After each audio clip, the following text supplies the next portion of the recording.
अच्छा, बात ऐसी है ना कि ज़्यादातर लोग क्या कर रहे थे कि इंटरव्यू के बारे में पूछ रहे थे और इंटरव्यू में परेशान हो रहे थे। तो मैं आज आप लोगों को अपने इंटरव्यू का बताता हूँ कि मेरा इंटरव्यू कैसे हुआ था। इंटरव्यू के लिए सबसे पहली चीज़ आपको ना अपने आप पर कॉन्फिडेंस अच्छा होना चाहिए, बेहतरीन कॉन्फिडेंस होना चाहिए आपको कि आप हाँ, इंटरव्यू दे सकते हैं। क्योंकि वहाँ पर ना जो एम्बेसडर बैठे हुए हैं वो उन्होंने आपको कुछ भी नहीं कहना। उन्होंने सिर्फ़ ये चेक करना है कि ना आप कितने पानी में हैं। हर इंसान का ना अपना-अपना तरीका होता है जज करने का, देखने का, बात को पिक करने का। तो मेरा जो एक्सपीरियंस है ना मैं उसके हिसाब से बात करूँगा। बाकी लोग जो भी बोलते हैं इंटरव्यू ऐसा है, वैसा है, जिसके साथ जैसा एक्सपीरियंस है ना वो वैसी बात करता है। तो जो मेरा एक्सपीरियंस है वो मैं आज आपको बताता हूँ कि मेरे इंटरव्यू वाले दिन क्या हुआ।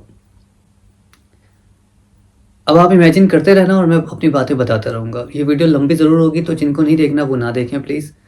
पर जिन्हें मुझे सपोर्ट करना है वो फिर भी पूरी देख लें वीडियो। इस्लामाबाद में बैठा हुआ था मैं पार्क के अंदर ना, बैठा हुआ क्या था, खड़ा हुआ था, सारे लाइन से खड़े हुए होते हैं, इधर-उधर घूम रहे होते हैं। तो हमारा मेरा जिस दिन इंटरव्यू था मुझसे पहले 3 लड़कों का हुआ, उनको मैंने देखा करते हुए, इंटरव्यू देते हुए। 1-2 दिन पहले ही पहुँच गया था मैं इस्लामाबाद। तो वहाँ पर ना मैंने देखा कि भाई इंटरव्यू ना लड़के जा रहे हैं, आ रहे हैं। 1-2 दिन मैंने वहाँ पार्क के चक्कर लगाए, मैं थोड़ा अपने आप का कॉन्फिडेंस बेहाल करने के लिए मैंने ना वहाँ चक्कर लगाए। अब जिस दिन मेरा दिन आया इंटरव्यू का ना मेरा टाइमिंग था 10:40 का। टाइमिंग थी मेरी 10:40 की इंटरव्यू की। मैं फिर भी 9 बजे ही पहुँच गया। अब 9 बजे पहुँचा तो ना सवा 9 हुए, तो उन्होंने कॉल कर दी अंदर से कि गार्ड आ गया। आप होते हैं बेसिकली एक पार्क के अंदर ना, मैं पार्क के अंदर खड़ा हुआ हूँ, पूरा तैयार होकर। मेरा गेटअप था इंटरव्यू का, मेरा गेटअप था ड्रेस पैंट, नीचे शूज़ और एक ना ऊपर लाइनिंग वाली शर्ट, ये मेरा गेटअप था। पार्क में खड़े हुए हम लोग, इतने में गार्ड भाई आ गए ना। गार्ड भाई कहते हैं कि भाई चलें। उनके हाथ में ना एक वो थी, स्लिप थी। स्लिप दिखा रहे हैं, अपना नाम ले रहे हैं ज़ोर-ज़ोर से, ज़ुबैर अहमद, मौज़म, ये नाज़िम, यानी सबका नाम ले रहे हैं ना, वो बुला रहे हैं। भाई वो बंदे एक-एक तरफ होते गए और बाकी सारे जो बहुत सारे बंदे होते हैं, 15-20 लड़के होते हैं आराम से। तो हम लोग एक साइड पे होते रहे भाई। वहाँ से ना मुझे कॉल आ गई। अब मेरी ना हवा निकले, मैं कहूँ यार कैसे जाऊँगा अंदर, कैसे जाऊँगा, क्या होगा, क्या होगा? उसने मुझे आते ही बोला, गार्ड ने डॉलर्स दिखाएँ। मैंने डॉलर्स दिखाए उसको। उस टाइम मेरे टाइम में फ़ीस थी ₹130। ₹130 बोल रहा हूँ, sorry, 130 USD, $130, United states dollar, USD. तो वो मैंने जौहर से लिए थे, एक्सचेंज, गैलेक्सी एक्सचेंज वालों से ना, बसीरा के बराबर में से। मैंने ना दिखाया उसे, वो कहता है ठीक है सही है। एक लड़के के सही नहीं थे, उसको वापस भेज दिया। उसने लाइन बनवाई हमारी, कहते चलो आगे लग जाओ सारे लाइन से। मैंने कहा ठीक है भाई, जैसा आप हुक्म करें सर। प्यारा सा गार्ड है, एक कमज़ोर सा है मेरी तरह वो बेचारा, अल्लाह उसे सेहत दे, बहुत अच्छा बंदा। तो वो हमें ले गया भाई सामने ना, एक यूँ समझ लें पार्क से तकरीबन कितना दूर होगा, पार्क से अंदर होगा तकरीबन कोई 50 मीटर या 40 मीटर कह लें, मीटर कह रहा हूँ, 40 मीटर। अंदर जाएँगे सीधे हाथ पे ना एक और गेट होगा। एक बड़ा सा एम्बेसी का गेट होगा, मेन एम्बेसी का गेट। आप वहाँ जाएँगे, वहाँ से पहले ही ना आप लाइन में लगेंगे और आपका फ़ेस होगा पार्क की तरफ और आप सारे खड़े होंगे पीछे उस तरफ, गली के दूसरे कोने की तरफ। उस गली के 2 कोने हैं, ठीक है? एक मेन पार्क वाला कोना है और एक उस तरफ वाला कोना है। तो आप खड़े होंगे, आपका फ़ेस होगा पार्क की तरफ और आपकी कमर होगी पीछे गली के दूसरे मस्जिद की तरफ। वहाँ आगे मस्जिद भी है, जुम्मा पढ़ने अगर वहाँ जाएँगे तो आप, वहाँ मस्जिद भी है, एक बहुत प्यारी मस्जिद है माशाल्लाह से।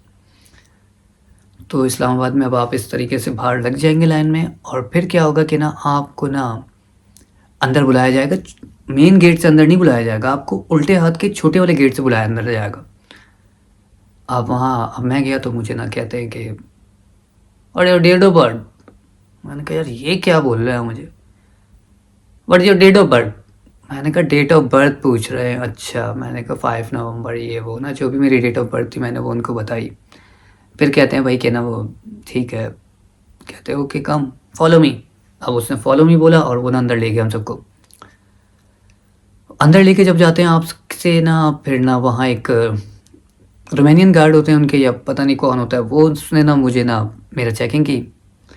चेकिंग करते वक्त ना वो आपको पहले पूरा आपके मशीन आपके पूरे बॉडी पे लगाएंगे। उसके बाद ना अगर आपने बक्कल वाली या बेल्ट ऐसी पहनी हुई है जो मेटल की है तो फिर वो बोलेंगे इसे भी चेक करवाएं। तो आपने वो जस्ट ज़रा सी खोलनी है, वो फिर चेकिंग हो जाती है उसकी, कोई इशू नहीं है इतना बड़ा चेकिंग वेकिंग की। उसके बाद ना आपको और अंदर लेके जाते हैं, आपके डॉक्यूमेंट्स वगैरह चेक करते हैं एक दफ़ा, फिर आपका नाम पूछते हैं, ये वो फॉर्मेलिटीज़ पूरी होती हैं। फिर आपको ना अंदर जाना पड़ता है, जैसे हमारे यहाँ बेंगलोर वगैरह नहीं होते, हम बेंगलोर में 4 स्टेप चढ़ते हैं तो ऊपर वाली और जगह पे पहुँच जाते हैं। इस तरह 4-5 स्टेप है सीढ़ियों के, वो आप चढ़ेंगे, फिर ऊपर सीधा आगे जाएंगे, फिर दोबारा 4-5 स्टेप से नीचे उतरेंगे, फिर उल्टे हाथ पे आपका वो आ जाएगा जहाँ आपने बैठ के इंटरव्यू देना है। रोमानिया की एम्बेसी के अंदर आ गए अब आप। अब ना जब मैं ना पहुँचा वहाँ, मुझसे आगे 2-3 लड़के, हम टोटल 5 लड़के ना, मैं वहाँ पहुँचा आराम से सुकून से। जाते मेरा गला खुश्क, ऐसी हरकत कोई भी ना करे, मैंने तो कर दी, कोई बात नहीं। मैंने देख रहा हूँ कि ना 2 सोफ़े इधर पड़े हुए हैं, 2 सोफ़े उस तरफ पड़े हुए हैं, और बीच में ना लाइन से ना चेयर्स लगी हुई हैं, ब्लैक कलर की चेयर्स। वो चेयर्स जो कराची में ना अक्सर डॉक्टर, लोकल जो डॉक्टर होते हैं ना, उनके ऊपर बैठ के बैठ जाते हैं उनके पास जाकर, तो वो वाली चेयर्स लगी हुई हैं ना। अब मैं ना वहाँ ना बड़े मज़े से बैठ गया हूँ जाकर। मुझे पानी की शदीद प्यास लग रही है जी। किसी को पानी की प्यास लगे तो मेन रोड पर, जब पार्क के बिल्कुल सामने ना एक जगह है घर है एक, उन्होंने ना वाटर कूलर बाहर लगाया हुआ है, तो आप वहाँ से भी पानी पी सकते हैं, कोई इशू नहीं। अब मैं अंदर गया तो 2 लड़के उस सोफ़े पे, 2 लड़के इस सोफ़े पे, और मैं ना अकेला बीच में बैठ गया, जैसे ना मैं पता नहीं कौन सा कोई फन्ने खान हूँ कराची से आया हुआ, अल्लाह माफ़ करें। सेंटर में बैठा हुआ हूँ, देख रहा हूँ, सुन रहा हूँ क्या हो रहा है, क्या हो रहा है, क्या हो रहा है। फिर लगी प्यास ज़्यादा तो उठा, बराबर में ही वाटर कूलर रखा हुआ था, वहाँ से पानी पिया मैंने। गलती की मैंने, लेकिन आप नहीं करना। अब मैंने वहाँ से पानी पी लिया, उसके बाद ना मैं दोबारा आके बैठ गया। अब एक लड़का है फाइल में लगा हुआ, धड़ाधड़ चढ़ चढ़ चढ़ चढ़ चढ़ चढ़ चढ़ चढ़, पूरे रूम में उसने ना डिस्टर्बेंस फैलाई हुई है। पता नहीं उसको कौन सा डॉक्यूमेंट उसका मिस हो गया था, या कोई डॉक्यूमेंट मिस हुआ नहीं था, उसका दिमाग थोड़ा सा मिस हुआ था, अल्लाह माफ़ करे, बोलना नहीं चाहिए, पर ऐसी हरकतें नहीं करनी चाहिए। देखिए वहाँ पिन ड्रॉप साइलेंस है, एम्बेसी के अंदर पिन ड्रॉप साइलेंस है, आप उसको मेंटेन रखें। खैर, मुझसे पहले एक ना लड़का आगे, एंड्रियान, सर एंड्रियान को इंटरव्यू दे रहा था ना वो, मैंने फ़ौरन गैस कर लिया। मैंने कहा यार इनकी बात मुझे बिल्कुल सही क्लियरली समझ आ रही है। फिर मैंने सोचा कि यार अब मैं इसी को इंटरव्यू दूंगा ना। अब ये लड़के बैठे हुए हैं, मैंने बिल्कुल हल्की सी आवाज़ में इनको बोला, मैंने कहा यार इसके बाद मैं जाऊंगा ना। सबकी मैंने आंखों में देखा, सब कह रहे हैं ओके, किसी ने कुछ बोला ही नहीं। मैंने कहा ठीक है, मैं ही जाऊंगा बस। वो बंदे को उसने एंड्रियान, सर एंड्रियान ने कहा कि ना okay go to the sofa and sit on the sofa, I want to take picture. तो ठीक है सही है। वो अब वो भी समझ गया कि ये बोल रहे हैं कि ना सोफ़े पे बैठ जाओ और पिक्चर खिंचवाओ। लड़कों को थोड़ी बहुत समझ नहीं आती, लेकिन ना आप पिक करने की कोशिश करेंगे, आपको फ़ौरन बात हर बंदे की पिक हो जाएगी। तो अब मैं ना, वो बंदा हटा तस्वीर लेके अपनी, उसने वो ली, क्या नाम है इसका, पिक्चर खिंचवाई। उसके बाद वो गया, जैसे ही वो आने लगा मैं पहले ही खड़ा हो गया। मैं खड़ा हुआ सीधा सामने एंड्रियान, सर एंड्रियान के पास पहुंच गया। मैंने कहा गुड मॉर्निंग, आगे से कोई जवाब ही नहीं दे रहे। मैंने कहा शायद नहीं सुना हो, पर बंदे ने मुझे लगा दिया, कह रहा है कि बस। मैंने कहा ठीक है ओके भाई। फिर मुझे ना कह रहा गिव मी अ फाइल। मैंने कहा ओके। मैंने ये नहीं पूछा कि कॉपी फाइल या कौन सी फाइल, मुझे बताया होता लड़कों ने कि कॉपी फाइल ही देते हैं। मैंने कॉपी फाइल निकाली, उसके ना डॉक्यूमेंट्स, एक ना छोटा सा जैसे बैंक का कैश हम देते हैं ना, वैसे ही ना एक छोटा सा ड्रॉवर होता है, उसके अंदर मैंने फ़ाइल अपने डॉक्यूमेंट्स में से निकाल कर, यानी कि मेरे पास 2 फाइलें थी, एक ट्रांसपेरेंट और एक कोई कलरफुल फ़ाइल थी। कलरफुल फ़ाइल ग्रीन कलर वाली में मैंने सारे ओरिजिनल रखे हुए थे, और जो मेरी फ़ाइल थी ना जिसमें सारे कॉपी फ़ाइल थी, कॉपी वाली सेट, कॉपी सेट जो था ना वो मैंने रखा हुआ था अपनी ट्रांसपेरेंट फ़ाइल में, जो मुझे साफ नज़र आ रहा था। मैंने वो फ़ाइल निकाल के सर के हाथ में रख दी। सर मुझे कहते हैं कि ना व्हाट इज़ योर नेम। मैंने कहा मैंने ज़ुबैर अहमद। कहते हैं ओके। कहते हैं कि why do you come here. मैंने कहा टुडे इज़ माय इंटरव्यू। कहते हैं ओके। फिर कहते हैं व्हेन डिड यू कम। मैंने कहा बिफोर 3 डेज़। अब ना ये जो मैंने कहा ना बिफोर 3 डेज़, ये मैंने सच्ची बात बोली, क्योंकि मुझसे एक मिस्टेक हुई थी। मैंने ना फेसबुक पे पोस्ट कर दिया था कि भाई मैं रोमानिया पहुंच गया हूँ, या मेरी लोकेशन चेंज हो गई होगी 3 दिन पहले। तो ये जो मैं थोड़ी सी भी बात बता रहा हूँ ना, इसके पीछे बहुत बड़ा लॉजिक है। उन्होंने मुझसे पूछा when did you come to Islamabad. मैंने कहा सर बिफोर 3 डेज़। कहते हैं ओके।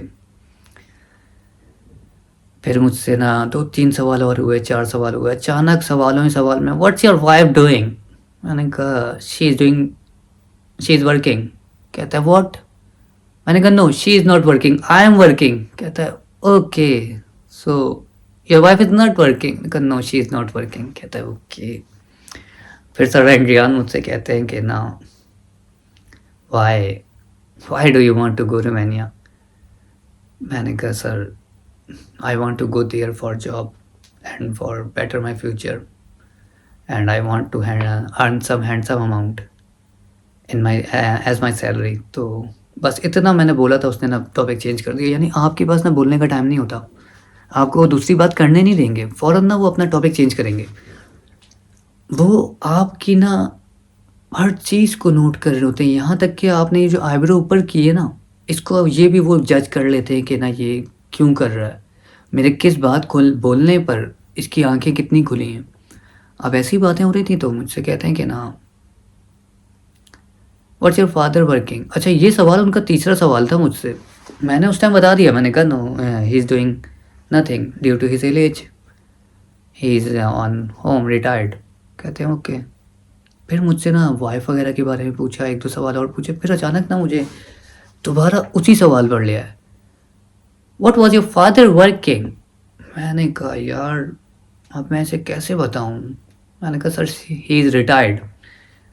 कहते हैं I know you told, what was his working? जब ये बात उन्होंने तेज़ी से बोली ना और ऊंची आवाज़ में बोली, सर एंड्रियान आवाज़ ऊंची नहीं करते अपनी, कभी भी नहीं करते, लेकिन उन्होंने जब बोला ना मेरी, तो ना बस मैंने कहा, मैंने सोच लिया अब ज़ुबैर तेरा काम बढ़ गया है, तू यहीं रहेगा। फिर मुझे ना कहते हैं पेंशन पेंशन। मैंने कहा sir he was retired from national bank of Pakistan. कहते हैं ओके। कहते हैं कि सर आगे से मुझे कहते हैं कि व्हाट वाज पेंशन? पेंशन भी जो उनके ना मुंह से ना मुझे समझ नहीं आ रहा था, पर ना जब उन्होंने यूं यूं किया ना पैसों वाली इशारा मुझे, तो मैंने कहा सर इतनी ना जितनी भी थी मेरी पेंशन वाले साहब की, मैंने उतनी बता दी ना। मैंने कहा इतनी पेंशन है, क्योंकि मैंने झूठ नहीं बोला, मैंने किसी भी मामले में झूठ से काम नहीं लिया। मेरा ड्राइविंग लाइसेंस था ओरिजिनल, मेरा वर्किंग एक्सपीरियंस था ओरिजिनल, मैंने एमएम प्लास्टिक कराची में काम किया है, वाकई में किया है। हाँ, ये एक अलग बात है कि वो कंपनी में थोड़ी सी ओन भी करता था, लेकिन यार ओन करता है कोई बंदा कंपनी तो क्या हुआ, आपकी कंपनी रजिस्टर्ड है, मेरी एमएम प्लास्टिक एफबीआर में भी रजिस्टर्ड थी, तो पर काम तो मैं करता था ना, वहाँ सैलरी लेता था मैं, तो एज अ ड्राइवर काम कर रहा था वहाँ मैं। अब ड्राइवर वहाँ पाकिस्तान में कराची में ये होता है, ड्राइवर है चल भाई स्टोर में भी जा, चल भाई यहाँ भी जा, चल भाई वहाँ भी जा। यहाँ ऐसा नहीं होता अल्हम्दुलिल्लाह से। फिर मुझसे ना इंडियान साहब बोलते हैं कि can you give me your driving licence? मैंने कहा यस आई कैन। कहते हैं ओके। कहते हैं गिव मी यहाँ कलर कॉपी। कहा ओके। मैंने कलर कॉपी निकाली, वो दे दी ना। बस यही सब सवाल हुए जा रहे थे, और सबसे ज़्यादा मुझे जो पज़ल किया गया था वो फादर की सैलरी और फादर पे किया गया था। इस चीज़ का बहुत ख्याल रखिएगा सब आप। वीडियो बहुत लंबी हो गई, 15 मिनट की हो गई है। मैं इसकी एक सिर्फ इसमें जो क्वेश्चंस होते हैं ना, देखिए आज मैंने आपको सिर्फ ये ब्रीफ किया है कि आपने वहाँ जाना कैसे, एंट्रेंस कैसे लेनी है, और मुख्तसर सा मैंने ये बनाया। इसमें सवालात क्या क्या होते हैं, वो क्या क्या पूछते हैं, और फिर ऊपर से ये कि ना वो आपसे और क्या पूछ सकते हैं इसके अलावा। इस पूरे पर ना मैं एक डिटेल वीडियो दे दूंगा इंशाल्लाह ताला आप लोगों को, और वो पूरी कन्वर्जेशन ही उसमें इंग्लिश में होगी। तो अभी जैसे मैं फ्री होऊंगा यहाँ से, देखें मेरा ना अल्हम्दुलिल्लाह से यहाँ काम शुरू हो गया। मेरी आज फिंगर्स भी हो गए, अल्लाह का बड़ा करम है, अल्लाह का एहसान है। यार मेरी कंपनी इंतहाई अच्छी है, कोई बहुत ही अच्छी कंपनी है। ये सब अल्लाह का करम है, क्योंकि यहाँ जो लड़के आके रो रहे हैं ना, उनका भी मैंने हाल देखा है। वही लड़के जो मेरे साथ इंटरव्यू के ग्रुप में थे, और उनका अब क्या हाल हो रहा है वो मैं भी जानता हूँ, वो लोग भी जानते हैं, सबको अच्छे तरीके से पता। खैर नेक्स्ट वीडियो में मैं आपको सिर्फ ये बताऊँगा कि क्वेश्चन आंसर्स क्या हुए। आज मैंने आपको सिनेरियो बता दिया कि होता क्या है, एक्सेंट कैसा होता है उनका। तो अब अगली वीडियो में इंशाल्लाह ताला आपको बताऊंगा कि कैसे ना क्या क्या सवाल होते हैं, पहले सवाल से लेकर आखिरी सवाल तक पूरी डिटेल वीडियो बनाऊंगा इसी तरह से। ये वीडियो भी 15-16 मिनट की हो गई है, बहुत माजरत, लेकिन देखिए जिसको जिस चीज़ की ज़रूरत होती है ना, वो उस शख्स के पास खुद चल के आता है। तो जिन जिन लोगों को इंटरव्यू देना है वो ये वीडियो देखें, और चैनल को सब्सक्राइब भी करें, लाइक भी करें। अगले में अगली वीडियो जो बनेगी इससे इंशाल्लाह ताला उसमें सिर्फ ये बताऊंगा कि सवाल क्या पूछें। अपना बहुत सारा ख्याल रखें। अल्लाह हाफिज़। अपना बहुत सारा ख्याल रखें। पाकिस्तान, कराची, नेपाल, इंडिया, जहाँ जहाँ से मुझे लड़के देख रहे हैं, thank you so much. Channel को सब्सक्राइब करें। अल्लाह हाफिज़।